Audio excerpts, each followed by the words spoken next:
Hello boys and girls, I'm Miss Susan. Welcome to Story Time. Today we're going to start out hearing the story Roller Coaster by Marla Frazee, and she did the illustrations as well. And I'm going to be reading it with permission from Houghton Mifflin Harcourt Publishing Company. All of these people are waiting in line for a roller coaster.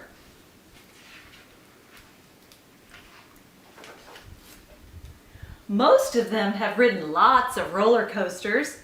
Some of them have only ridden a roller coaster once or twice. At least one of them has never ridden a roller coaster before, ever. I think that's the person maybe right there in the front. Her first time riding. Oh, look at that big roller coaster. That reminds me of some I've seen at Busch Gardens. The roller coaster is very big and very noisy. There it is, going round and round the loop-de-loops. You must be tall enough to ride it. But sometimes even those who are tall enough decide they don't want to. Lots of people change their mind about riding the roller coaster at the very last minute.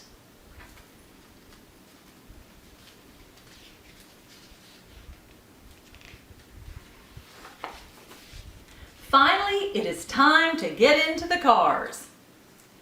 The ride operator says, load them up, 2 to a seat.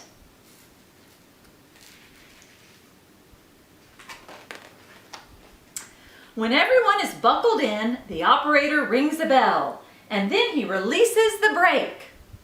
The train jerks forward on the tracks, and now it is too late for anyone to change their mind.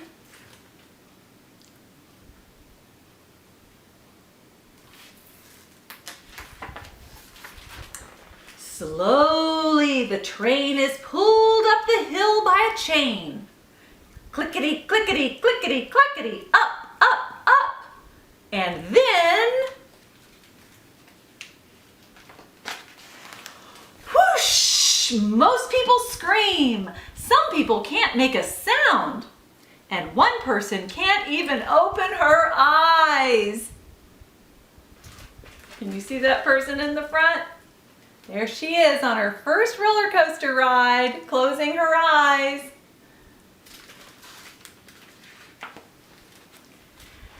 The train zips.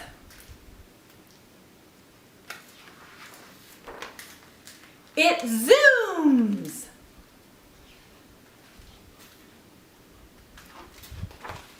It dips and dives.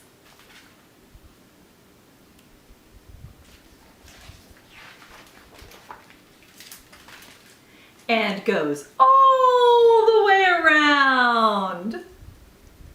There they are, upside down.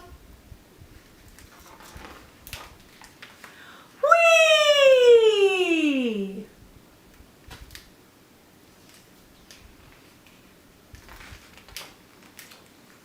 Now the ride is over. Most of these people are dizzy. Some of them have wobbly knees. But at least one of them is planning to ride the roller coaster again. Right now. Can you hop into the roller coaster with me? Let's pretend we're on our coaster. Ready? Hop in. And this is going to be to the tune of Row, Row, Row Your Boat. Ride, ride, ride the coaster up and down the hill.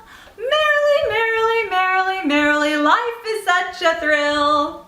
Can you close your eyes this time? Ride, ride, ride the coaster up and down the hill. Merrily, merrily, merrily, merrily, life is such a thrill. Good singing, that was fun. Now I've got a story about the train. And this little boy goes with his class on a field trip on a train. Let's find out what happens to him. It's written by Paul Fleischman and it's illustrated by Claire Ewert. And I'll be reading this one with permission from HarperCollins Publishing Company. Time Train. I see some dinosaurs. Where to, the ticket seller asks. Dinosaur National Monument, Miss Pym, our teacher, replied, in Utah. That'll be gate 44, the Rocky Mountain Limited. The man counted out 8 tickets. What takes you out west? A field trip for spring vacation, I spoke up. We want to learn all about dinosaurs. The man's eyebrows jumped. In that case, you want the Rocky Mountain Unlimited. Gate 44A, and hurry up. We just made the train in time as it pulled out of New York. By the time we reached Philadelphia, we knew we were in for an unusual trip.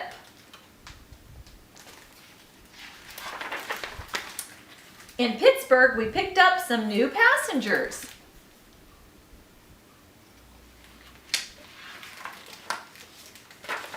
In Ohio, Miss Pym demanded to speak to the engineer, but he was busy. He's busy getting all these buffalo off of the train track. That could be a problem. At night, the conductor handed out blankets. In the morning, we noticed that the weather had changed. I see some snowflakes falling and looks like a woolly mammoth here. Wonder if they've traveled back in time. Dinner that evening was surprisingly good. Looks like they've got a visitor who's smelling the kitchen, all that's cooking. I don't know if that's the woolly mammoth, but it might be. By the next morning, the weather had warmed up quite a bit, and there are these enormous dragonflies. They're almost as big as the children.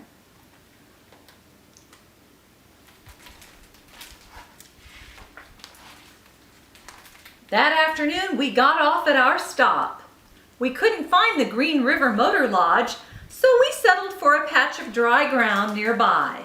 I don't know if you can see it, but all 7 of his classmates are nestled down in their sleeping bags, sleeping in a dinosaur footprint. And here's their teacher, Miss Pym, over there sitting between their suitcases.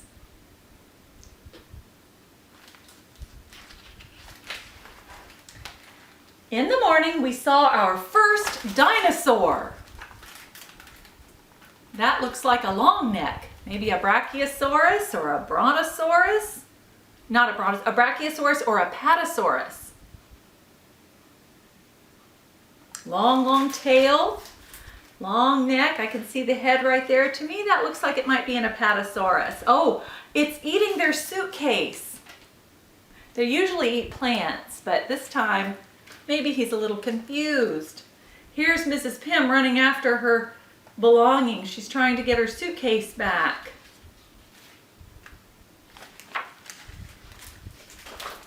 Emily and Alexander decided to do their project on it. The rest of us fixed scrambled eggs for breakfast. Look at the size of these eggs. They're enormous. They're having to cook dinosaur eggs for breakfast.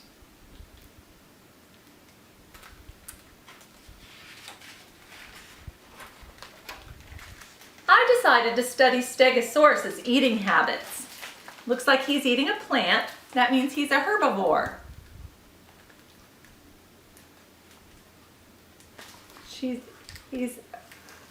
This child is up there watching what the Stegosaurus is eating. Every afternoon we came back to our camp and we went swimming or played ball. Looks like a raptor is playing with them.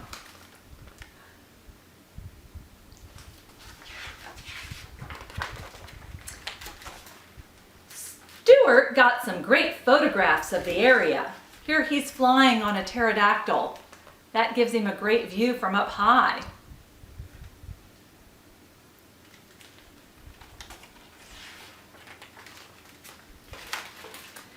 We were having such a good time that we hardly noticed the days passing. Then one morning, Miss Pym heard a whistle. It was the Rocky Mountain Unlimited making its return trip.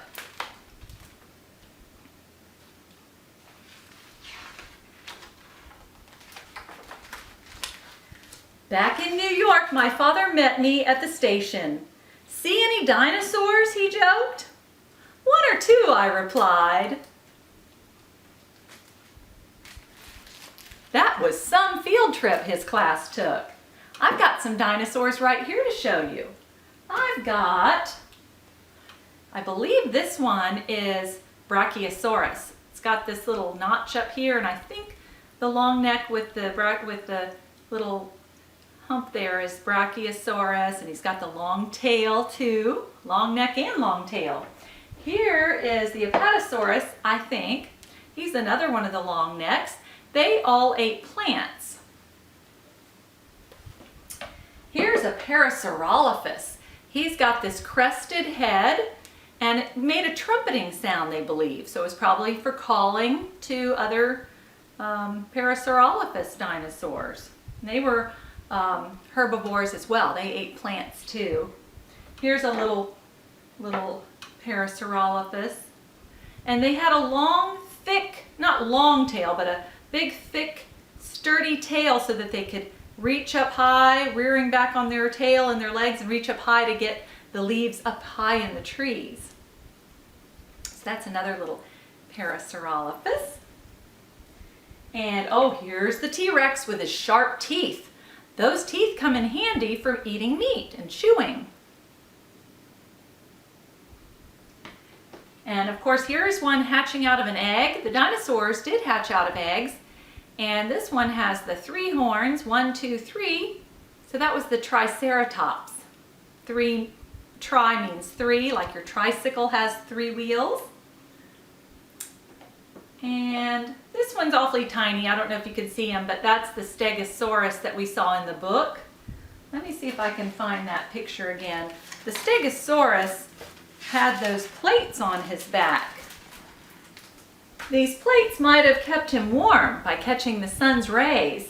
And these little spikes, actually they were pretty big spikes at the end of his tail, they think acted kind of like another brain. They were the nerve endings there in his tail.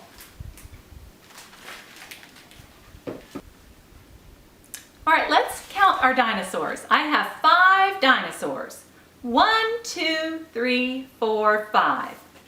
5 enormous dinosaurs letting out a roar. 1 went away, and then there were 4. 4 enormous dinosaurs crashing down a tree. 1 went away, and now we have 3. 3 enormous dinosaurs eating fern stew. 1 went away, and now we have 2. 2 enormous dinosaurs trying to run. 1 ran away, and that left 1. 1 enormous dinosaur afraid to be a hero. He went away, and that left 0. Good counting. Let's count to 10. Let's do 1 little, 2 little, 3 little dinosaurs. Ready? 1 little, 2 little, 3 little dinosaurs, 4 little, 5 little, 6 little dinosaurs, 7 little, 8 little, 9 little dinosaurs, 10 dinosaurs are roaring. Let's do that one again. 1 little, 2 little, 3 little dinosaurs, 4 little, 5 little, 6 little dinosaurs, 7 little, 8 little, 9 little dinosaurs, 10 dinosaurs are roaring. Can you let out a loud roar? Let's do patty cake. Ready? Patty cake, baker's man. Bake me a cake as fast as you can. Roll it and pat it and mark it with a B and put it in the oven for baby and me. All right, let's do Humpty Dumpty. Humpty Dumpty sat on a wall. Humpty Dumpty had a great fall. All the king's horses and all the king's men couldn't put Humpty together again. And how about Jack be nimble, Jack be quick, Jack jumped over the candlestick. Jack be nimble, Jack be quick, Jack jumped over the candlestick. And how about We could do I'm a little teapot. Ready? I'm a little teapot, short and stout. Here is my handle, here is my spout. When I get all steamed up, hear me shout. Tip me over and pour me out. You've been such good listeners today. Thank you so much for joining me for story time, and I hope I'll see you at the library soon. We are open now, 10 to 4, Monday through Friday. You can come get some books. Summer reading has started, and I'm going to be putting up pictures that you draw at home. If anybody wants to draw a picture of what they're reading, a story that they've heard, maybe even today during story time, I'll hang it up on a big banner that we have at the circulation desk in the library to help decorate our library for summer reading. So I hope I see you at the library soon. Bye-bye.